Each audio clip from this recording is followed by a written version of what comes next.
Sun டிவியில் ஒளிபரப்பாகிற Anandaragam serial யார் யாருக்கெல்லாம் ரொம்ப பிடிக்கும் அப்படின்னு மறக்காமல் நம்ம கமெண்ட் பாக்ஸில் கமெண்ட் பண்ணுங்கள்.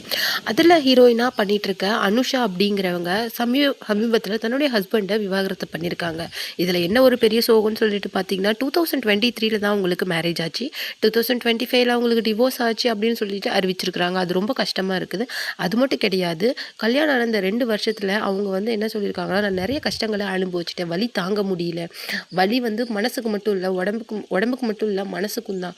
அந்த வலி வந்து ஒரு எல்லையை மீறும் போது தான் லைஃப் வேண்டாம் அப்படின்னு சொல்லிட்டு நான் ஒரு ஹார்டான டிசிஷன் எடுத்திருக்கேன் அப்படின்னு சொல்லியிருக்காங்க. அதை பற்றி தான் இந்த வீடியோவில் நம்ம டீட்டெயிலாக பார்க்க போகிறோம். வீடியோக்குள்ளே போகிறதுக்கு முன்னாடி நீங்கள் நம்ம சேனலுக்கு புதியவராக இருந்தால் மறக்காமல் நம்ம சேனலை சப்ஸ்கிரைப் பண்ணி நம்ம வீடியோஸை ஃபாலோ பண்ணிக்குவோங்க. வாங்க வீடியோக்குள்ளே போகலாம். அனந்தராகம் சீரியல் ஹீரோயின் அனுஷா வந்து பிரதாப் சிங் அப்படிங்கிறவரை மேரேஜ் பண்ணியிருக்காங்க. அவரும் வந்து கர்நாடகாவை சேர்ந்தவர். 2 பேரும் லவ் மேரேஜ் பண்ணியிருக்காங்க. அவங்க 2 பேரும் லவ் மேரேஜ் பண்ணதே தன்னுடைய ஃபேமிலி 2 ஃபேமிலியும் எதிர்த்து தான் மேரேஜ் பண்ணியிருக்காங்க. அப்படி பண்ணும்போதே அனுஷாவோட ஃபேமிலி என்ன சொன்னாங்கன்னா, கண்டிப்பாக நீ இந்த லவ் லைஃப்பில் ரொம்ப நாள் இருக்க மாட்டான், அவன் உனக்கு செட் ஆக மாட்டான் அப்படின்னு சொன்னாங்க. அதே மாதிரி நடந்துருச்சு அப்படின்னு சொல்லிட்டு ஃபீல் பண்ணுறாங்க. அது மட்டும் கிடையாது, 2 பேருமே ஒரு மாடல்ஸ். அனுஷா வந்து இந்த மாதிரி மாடலிங் பண்ணிட்டு இருக்கும்போது தான் அவங்களுக்கு இந்த சீரியல் வாய்ப்பு கிடச்சிச்சு. அவங்க வந்து அடுத்ததாக எந்த சீரியலில் கமிட் ஆக போகிறாங்க அப்படின்னு சொல்லிட்டு அவங்க இன்னும் அறிவிக்கல. இல்லை மேபி அவங்க சினி சைடு போகிறாங்களா அப்படிங்கிற நியூஸும் வந்திருக்கு. அது மட்டும் கிடையாது, அவங்க ஹஸ்பண்டான பிரதாப் சிங்கும் மாடலிங்கில் தான் இருக்கார். அவரும் தெலுங்கில் நிறைய சீரியல்ஸ் பண்ணிகிட்ருக்காரு.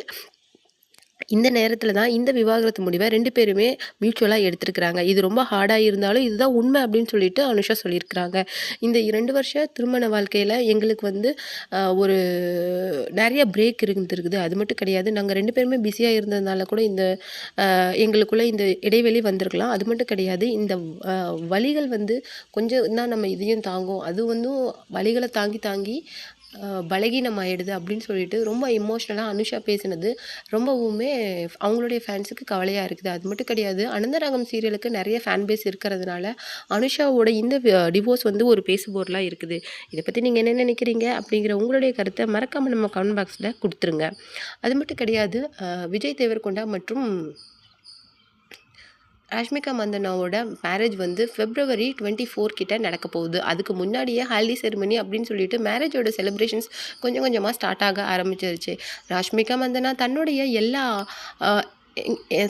எல்லா கமிட்மெண்ட்ஸையும் போஸ்ட்போன் பண்ணிவிட்டு மேரேஜுக்கு ஃபுல்லாக இறங்கிட்டாங்க. அது மட்டும் கிடையாது, இதுக்கு முன்னாடி ராஷ்மிகா மந்தனா பற்றி ஒரு தப்பான நியூஸ் வந்துச்சு. அதை வந்து மாஃப் பண்ணி இதை வந்து யாரோ தேவையில்லாமல் பண்ணியிருக்காங்க. இது வந்து என்னுடைய பேரை கெடுக்கிறதுக்கும் முக்கியமாக என்னுடைய மேரேஜை ஸ்பாயில் பண்ணுறதுக்கும் தான் பண்ணியிருக்காங்க அப்படின்னு சொல்லிட்டு ரொம்ப எமோஷனலாக பண்ணியிருக்காங்க. இந்த மாதிரி நிறைய ஹீரோயின்ஸுக்கு நடந்திருக்குது. ஆனால் இதை பற்றி யாருமே வாய் திறக்க மாட்டேங்கிறாங்க. இதுக்கு எந்த ஒரு காப்ஸும் ஒரு சீரியஸான ஸ்டெப் எடுக்க மாட்டேங்கிறாங்க அப்படின்னு சொல்லிட்டு ரொம்ப எமோஷனலாக சொல்லியிருந்தாங்க. ஆனால் இந்த விஷயங்கள் வந்து விஜய் தேவர்கொண்டா ஃபேமிலியை ரொம்ப அப்செட் பண்ணியிருந்தது. கொஞ்ச நாளைக்கு அப்புறமேல தான் இந்த மேரேஜ் செலிப்ரேஷன்ஸ் வந்து ஃபுல் ஃப்ளெட்ஜாக ஸ்டார்ட் ஆயிருக்கு. இதை பற்றி நீங்கள் என்ன நினைக்கிறீங்க? நீங்கள் ராஷ்மிகா மந்தனோட ஃபேனாக இருந்தால் மறக்காமல் நம்ம கமெண்ட் பாக்ஸில் ஒரு ரெட் கலர் ஹார்ட்டை கமெண்ட் பண்ணுங்கள்.